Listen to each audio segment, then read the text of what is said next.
I am a former NASA scientific researcher. My division was in charge of studying deep sea life in the world's oceans. Here are some facts. 70% of the world is ocean. The deepest part of the ocean is not the Mariana Trench. There's tons of underwater cave systems further down, some quite large. We have not identified every life form down there. Knowing these, let me tell you why NASA fired me. And a small team of fellow researchers from the Oceanographic Division hired completely new personnel and switched to space exploration.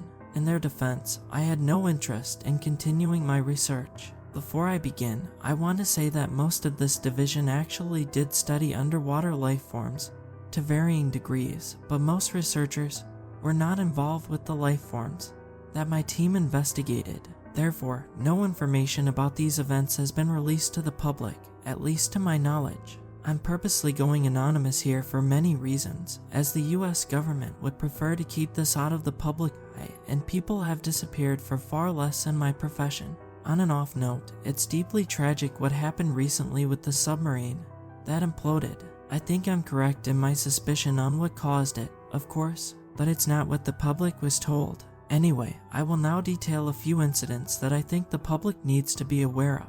Case Study 1, Montessori Oil Rig Diving Incident. I was involved with a study that was sanctioned between NASA and a private corporation to investigate an unknown anomaly. Metal parts at the bottom of the rig had taken damage from an unknown source, and a dive team of 3 was sanctioned to investigate it. The dive did not go well. Something we'd never seen before was down there with the divers. We do not know much about it, but I can tell you what we do know. It resembles an extremely intelligent class of giant cephalopods, more intelligent than any other sea creature ever encountered.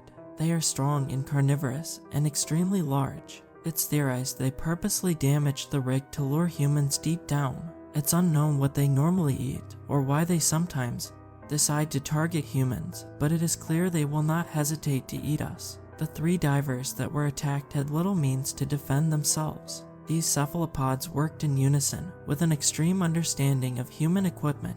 One cephalopod removed a diver's air tank from his back while another removed his fins. Their tentacles have extreme suction and can attach to any object. Dive knives did not appear to damage their bodies. A second diver was choked by a cephalopod from behind, as another created a distracting light display with its body, showing they had an understanding of how humans breathe. Note, they can flash and take on any color as it suits them, but normally they resemble a black-blue color, which is almost imperceptible at the deep depths that they live, and explains in part how they are able to avoid discovery. Of course, none of us saw them coming in the research vessel up top, and it was too late to warn anyone. The 2 divers who were attacked perished, and we can only assume they were likely consumed. Amazingly, the 3rd diver was able to use an underwater flare to escape and report back the events in detail. As it stands, fire is this life form's only known weakness. Case Study 2, a Cyclops missing ship log recovery. What began as a normal shipwreck investigation has arguably become one of the biggest cover-ups in history. The ship's location has not been released to the public, and I agree that it should be kept secret. The beings that took that ship down should be avoided at all costs. To this day, the public does not know anything other than that a US ship disappeared. Perhaps these creatures can be blamed for other missing ships, though we cannot prove that.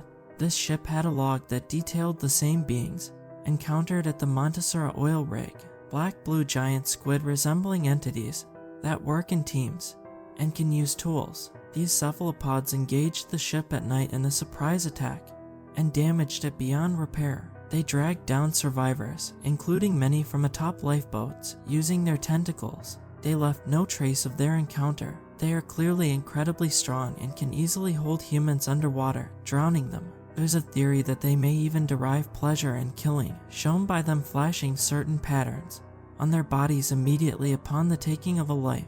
Although this is still just a theory, there are other incidents that I won't get into here. I don't intend to scare people by bringing this information to light, but I do think divers and people who are interested in using submersibles to investigate the deep sea need to be warned. These creatures normally stay in very deep water, and there's only a few incidents of human interaction. To the common person, they generally pose no threat. While extremely intelligent, They have not shown the ability to create tools only to use those which humans have made. It is likely that they only go after humans when they are unable to find sufficient food sources in their own environments. We believe them to be just another species of giant squid, albeit an extremely intelligent one. I cannot understand why our government is hiding their existence, as they are just natural sea predators like sharks and orca whales.